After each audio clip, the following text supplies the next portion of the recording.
2024년 1월 5일 새벽기도회 에베소서 2장 4절과 5절의 말씀으로 그러나 하나님이 라는 제목으로 잠시 은혜를 나누겠습니다.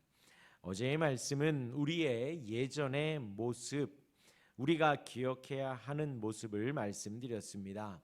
허물과 죄로 죽었었습니다.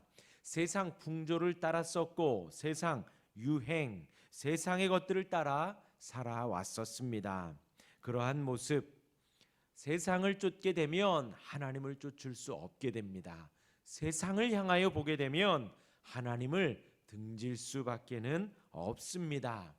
하나님의 말씀에 불순종할 수밖에 없지요. 불순종의 아들이었었습니다. 육체의 욕심을 따르며 마음이 원하는 대로 살아갔었습니다. 본질상 진노의 자녀이었지요. 그 모습을 잊지 말으라는 것입니다. 이스라엘이 되기 전 야곱의 모습을 잊지 말으라는 것이지요. 우리의 원래의 모습, 하나님을 등지고 욕하고 하나님을 향하여 손가락질했던 불순종의 아들들이었던 우리의 모습을 기억하라는 것입니다. 그리고 오늘 본문은 하나님이 그러나 하나님이로 시작을 합니다. 물론 본문에는 나오지 않습니다. 하지만 이제 원문에는 나왔다라는 것이죠. 하나님이 우리를 살리셨다라는, 본질상 진노의 자녀고 본질상 불순종의 아들인 우리를 하나님이 살리셨다는 것이 오늘 4절과 5절 말씀의 주 내용입니다. 우리를 살리셨는데 그 근거가 무엇인가? 4절에 나옵니다. 첫 번째가 긍휼이 풍성하시다라는 것이고, 두 번째가 그 큰 사랑을 인하여입니다. 먼저 긍휼이 풍성하신을 살펴보면 풍성하다라는 단어를 우리가 생각만 해보면 듣기만 해도 좋지요. 항상 풍성한 음식, 풍성한 그런 것들이 너무나도 듣기만 해도 좋습니다. 하나님의 풍성은 우리 인간의 이해를 초월합니다. 다함이 없는 보물창고와 같습니다. 계속해서 흘러넘치는 보물창고와 같다라는 것입니다. 그것이 바로 풍성, 흘러넘치는 것이지요. 많다라는 것입니다. 그러면 긍휼은 무엇인가요? 원문으로 헤세드라는 단어입니다. 불쌍히 여기는 것이지요. 하나님의 근본적인 속성입니다. 인자하심이라고도 하고 동정심이라고도 합니다. 곧 우리를 동정하시고 우리를 향하여 인자히 여기시고 우리를 불쌍히 여기시는 그 마음이 풍성하다라는 것입니다. 그 마음이 가득하고 넘친다라는 것이죠. 긍휼이 풍성하다. 우리를 불쌍히 여기심이 가득하여서 풍성하여서, 그러나 하나님이 우리를 살리셨다. 하나님이 우리를 구원하셨다라는 것이지요. 시편 기자가 비슷한 표현을 씁니다. 많은 긍휼로 기도에 응답하셨다라는 내용이에요. 시편 69편 19절에 16절에 여호와여 주의 인자하심이 선하시오니 내게 응답하시며 주의 많은 긍휼에 따라 내게로 돌이키소서.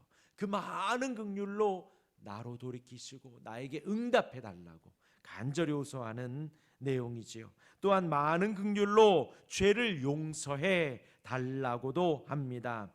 51편 1절에 하나님이여 주의 인자를 따라 내게 은혜를 베푸시며 주의 많은 긍휼을 따라 내 죄악을 지워주소서 하였습니다. 많은 긍휼로 나를 용서하여 달라고.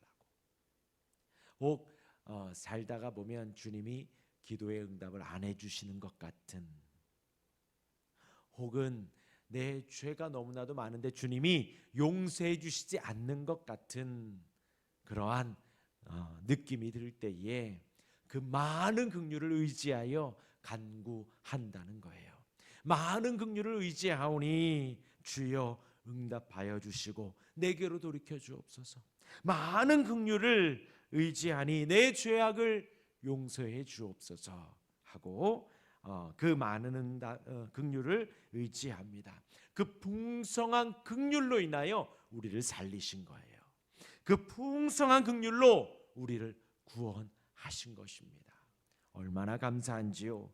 두 번째가 그 큰 사랑을 인하여 우리를 살리신 것입니다. 사랑이라는 단어도 사실 너무나도 좋지요. 하지만 사랑이라는 단어를, 하나님의 사랑을 들을 때에 사실 우리가 이해할 수가 없습니다. 그 사랑이 그냥 사랑이 아니라 큰 사랑이라고 하기 때문이지요. 사랑은 아가페입니다. 거저주시는 이타적인 사랑이지요. 거저주시는 사랑입니다. 그러하기에 우리가 사실 하나님의 사랑을 생각하면, 묵상을 하면 묵상을 할수록 우리는 사실 상상할 수도 없는 거예요. 하나님은 사람들을 다 멸하실 수 있습니다. 멸하셔도 됩니다. 하나님의 공의와 정의에는 전혀 해가 되지 않습니다. 그럼에도 불구하고 아가페 사랑, 거저주시는, 우리를 사랑하시는 그 사랑을 선택하신 것입니다. 우리가 이해할 수 없지만 우리가 한 것이 아무것도 없어요. 하나님께 드린 것이, 하나님 보시기에 우리를 살려야 할, 우리를 구원하셔야 할 내용이 전혀 없지만 우리를 택하시고 우리를 사랑하신 거예요. 그러하기에 우리는 이해할 수 없습니다. 우리 짧은 지식으로 이해할 수 없습니다.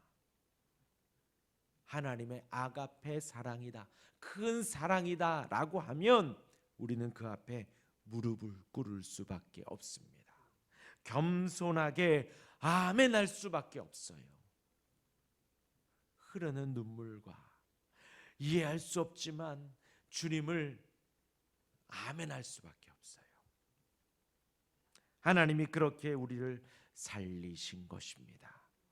너무나도 큰 사랑입니다. 그래서 이제 4절에 긍휼이 풍성하신 하나님이 우리를 사랑하신 그 큰 사랑을 인하여 허물로 죽은 우리를 그리스도와 함께 살리셨고 하였고요. 너희는 그 은혜로 구원을 받은 것이라 했습니다. 구원을 받은이라는 동사가 앞으로도 계속되는 결과를 수반하는 과거의 사건을 말합니다. 그렇기 때문에 성도들은 이미 죽은 생명에서 옮겨진 것입니다. 과거에 옮겨진 거예요. 이제 우리가 구원을 기다려야 하는 것이 아니라 그 구원은, 은혜는 이미 이루어진 것이다라는 거예요. 너무나도 감사하지요. 너무나도 감격스러운 4절과 5절의 말씀입니다. 그런데 이제 우리가 늘 찬양하지만 그 크신 구원을 감사하고 하나님이 우리를 살려주신 거에 우리 늘 이렇게 들어요. 복음이기 때문에. 그런데 이 4절과 5절의 말씀, 어제 제가 말씀을 드렸지요. 그냥 아무나 지나가는 사람이 이 알약 2알 드십시오 라고 하면 우리가 먹을 이유가 없어요.